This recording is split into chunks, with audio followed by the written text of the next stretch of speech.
Bien-aimé dans le Seigneur, si tu poses un acte qui honore Dieu, Dieu t'honorera. Qui donne la gloire à Dieu, Dieu se glorifiera dans ta vie. Quel que soit ce qu'il te pousse à faire. Ça peut être, aujourd'hui, nous parlons d'une femme qui a donné la chambre, c'est parce qu'elle avait les moyens. Mais Dieu ne demandera jamais à quelqu'un qui n'a pas ces moyens-là d'aller donner ce dont il ne peut pas. C'est toujours chacun à son niveau, au niveau où il se trouve, qu'il lui demandera de poser un acte.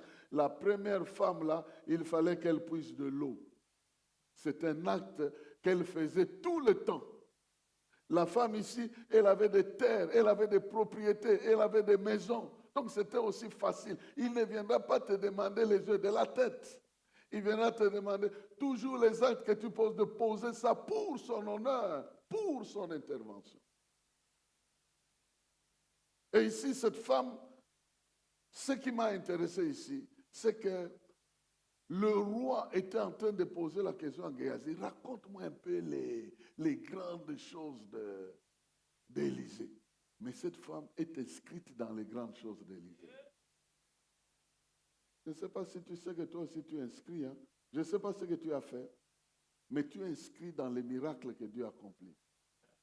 Ton nom est inscrit dans les choses que Dieu veut réaliser. Si tu as posé cet acte-là, mais si tu n'as pas posé, tu poseras ça, il te poussera. C'est pour que tu sois prêt à ne pas négocier avec Dieu. Il te demande, pose cet acte, tu le poses. Il y a un jeune homme qui est venu, je ne sais pas quand,